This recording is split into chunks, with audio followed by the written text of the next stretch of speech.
Hello and welcome to another episode of Between Two Pints. I'm your host Rob, and with me today is Mike Klemak. Hello. Mike is here to talk about a bunch of stuff, and I've discovered he also works at a craft beer lounge. Yeah. So we will talk about that later, and Mike has actually brought us some delicious beer to drink.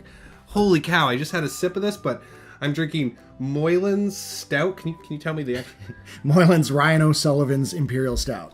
Yeah, it's one of the longest beer names that you could possibly put on a bottle. Mm. That's really good. Yeah. And what are you drinking? I'm drinking Peak's Organic Mocha Stout, so it Ooh, has fancy. coffee and chocolate. And it's from the other Portland. Portland, Maine is where that one's from. Awesome. And now I brought you on here because you are not only a consummate actor, but you are also a prolific writer. Yes. Prolific, thank you. Yeah, I've written I would like to think a lot of stuff. Not necessarily any of it has gotten made yet, but is in the process of getting made. Yes, you were actually telling me you do write quite a bit. You have a number of scripts written, including shorts and features. But we were going to talk about something that the viewers can actually go watch right now. Right. And premiered at Comic-Con this year. Yeah, so super lucky. I got to voice the lead character in a short animated film called Cloud Rise, written and directed and animated by the ever-talented Denver Jackson. And he informed me earlier this year that it had been chosen for the independent feature or short film contest at Comic-Con, the Comic-Con, San Diego.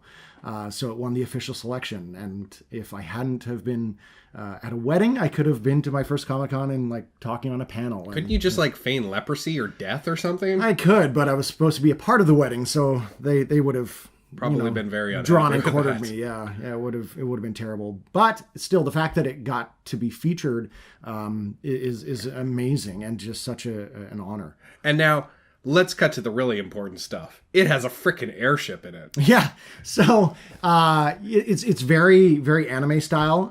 So it's about these two characters who have very anime style names, very Japanese names, so I can't remember what they are. I think my name was Tenku in it. And he buys an airship and then takes his girlfriend up in the airship. And then they're attacked by air pirates. And then he is defending his girlfriend and goes over the side of it, and she has to save him. And I'm not going to give away the ending, but it's really well done. And Denver did like all of the work himself, and he's amazing at what he does. All right, I'm going to warn you here. We only have 6 minutes left, and your beer is going, and we're going to have to try to finish this by the end. Right. But I'm going to tell our viewers there's going to be a link below, so you're probably going to want to pause this and go watch the Airship animated show, because Absolutely. my interview talk show is not as cool as an animated Airship adventure. We'll get there. It's cool because you're here, but wow, that's so cool. Yeah. And so you were actually telling me, that you recorded the audio in your own home. Not in my own home. Okay. That was for something else. I recorded at a place, but it was the size of a closet, and I had to do all the voice work, including the fight scene, which I pictured what that must be like. Me doing fight sounds that could be taken as something else, because it's just a lot of and I'm like, I hope this is for an animated. They're just all giggling outside. Yeah, Sounds exactly. like you're cranking it's it in a there. porn. Yeah. So yeah, it was interesting, but it turned out so well. And the fact that that's what voice acting is all about: is you in a dark room making silly sounds. Wow, so that's really cool. And we were actually talking about a script you've written that takes place in a police station. You actually wrote, it's a short film. It's about 12 minutes long. It's a short film, minutes? 12 to 15 minutes. I think it's 16 pages long. Can you give us a synopsis? Is that going to ruin it? I'll give you an intro synopsis. So it's right. about a lawyer who shows up to a small town police station late at night to defend a client he's never met. And the police officer who meets him warns him that this client is very odd and off. And the lawyer, being very cocky, decides to ignore his warning. But when he gets into the interrogation room, he finds that there is more going on than meets the eye, and that there is an ulterior motive to the man who has been arrested for murder. Dun, dun, dun. Now, I'm going to let something slip because it sounded really awesome. It's like a magician or something. The guy who was arrested is a magician, yes. The short film is called The Finale. I know, I remember I was watching Supernatural one day, and I freaked out because I'm a big Supernatural fan, and I'm obviously, a buddy of yours. Mm-hmm. You're in it. You're a great cop. Yeah, very cocky, kind of assholey cop, which seems to be the thing I play a lot of. Yeah, and now you actually didn't just write the short film, The Finale. No. You are hoping to have a role in it, which is... Yeah, the Gormless, small town, by the book cop.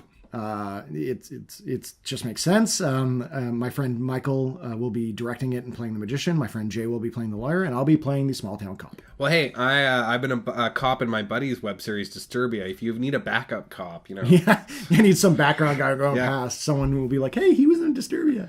Yeah, I also do set stills, which I'm really great. Like my buddies who are directors, I've always taken pictures, usually when they're directing someone to the bathroom or the crafty table. Right. But they look like they're fucking directing like a motherfucker. Yeah, it's like, oh, he's directing really hard It's like right the now. passion. It's like, no, he's telling the AD where the crafty is. Yeah, he's like, oh yeah, the peanuts are right over there. That way. Yeah. Well, that's awesome. So, like, tell me when you write, like, how did you write this script? Did you have your idea first, right? But like, what kind of software do you use? I'm a computer guy, so. Right.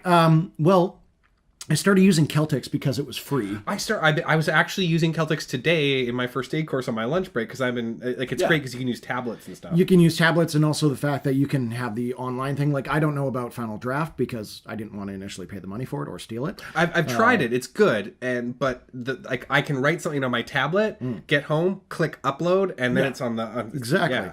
Yeah. And also people that I've co-written with, they were using Celtics as well, so it made sense. It's a collaboration. It's a collaboration. This one wasn't a collaboration. I have collaborated on a lot of things, but this one came to me.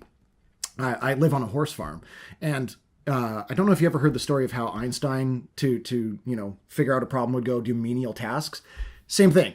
When I work on the horse farm and I'm like mucking stalls, that's when my brain starts to really just kind of spin.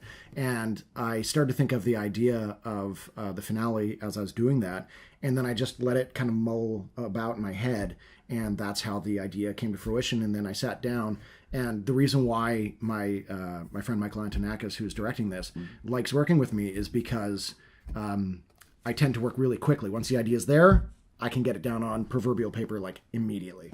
Yeah, but not only just like typing, it's just the fact that I'm the type of person who likes to see things through as quickly as possible, which in this industry of film and television is very frustrating because I'll finish my third draft of something and send it off and then sit there and 6 wait. months later. Like, oh my God, like, come on, man, I finished this in 2 days. Like, where are you on this? But still, that's why I continue to write more stuff, is just to keep that creative, need satiated. I was actually, my roommates, they gave me an audiobook, The War of Art. And I should probably forward it to you if you haven't read it, because it's like the art of war, but for artists. And it's really interesting because it talks about that, where it's like the true warrior artist. Yeah. It's like you do it every day. Like, it's training. Like, if you were a martial artist, you would do that every day. And like my roommates are. So it's interesting hearing they're like, oh yeah, you're just like us. Like, you got to train every day. Otherwise, or at least, at like 3 or 4 times, 5 times a week. And it's really interesting about like having to actually do the process. Mm-hmm. Yeah. I've heard that the only way to get through writer's block is to write. Like, sit down and write. And even if it's the worst crap you've ever spewed, that's what pushes you past writer's block, is because you're just doing Giving the ideas. And it's just the fact of sitting down and doing whatever process you do. Like, I need silence when I write. I can't just have stuff going on or else I can't concentrate. I find for me, and I've written 3 short film scripts in the last month, but certain music that I want to, like, I'm doing one that's a comedy about God inventing animals. Yeah. And I need like kind of upbeat, electronic music with no vocals kind of thing. Yeah, well, I listen to soundtracks a lot. Like, when I was writing this, I listened to the Interstellar soundtrack, and it's so moody that it was just like it helped move that along. So, okay, we don't have much time. My alarm is about to inform me that we are almost out of time. So I want to ask you one thing. Okay. Speculative. Usually I ask a guest a speculative question. Now, you are not only an actor, like, which I've seen. You actually, Mike was an awesome character in Standard Action, and he was so good in first season that we like kept bringing him back over and over again, and you were great every time, and you aren't a cop in it, not at all. No. And you should check him out for it. He's Dragon, and he's great in all of his scenes. A bit of a scene stealer, But so, like, what if you could write your own script that you was like your, vanity project? What would it be? Probably something that's either period piece or like either like Western. I have written a Western. So is that what you want as an actor? Like, what would you want as an actor? You're like, please make me the sheriff of a town, like a cop. Yeah. Well, actually, in the Western that I wrote, I wanted to really play the bad guy. The bad guy. Yeah, I don't get to play a lot of bad guys. So something that where you get to do fun stuff like riding a horse and also be the bad guy, so you're doing really, evil stuff. That as an actor would be fun because it's costumes and setting. And you're not a bad guy at all. No. Yeah. No, the fact that I keep getting cast as cops, I'm like, I'm the least like pretty easygoing, chill dude. Super easygoing. Yeah, very, it's very like, Vancouver West Coast guy. Yeah, and that's why I get cast as. So yeah, definitely put me in a costume and make me mean. Well, we're out of time, Mike. Thanks so much for joining us, and I'm going to get you back on because you actually work at a craft beer lounge and you make mead. I do. Yeah. So yeah, viewers, this man is going to be back with a vengeance. But yeah, so thanks so much for joining us, Mike. It's been amazing, and you guys should check out, what is it, Cloud Rise. Cloud Rise? Yeah. Excellent. You guys should check out Cloud Rise. It'll be below in the links. And thanks so much for joining us, Mike. Thank you. Cheers. Cheers.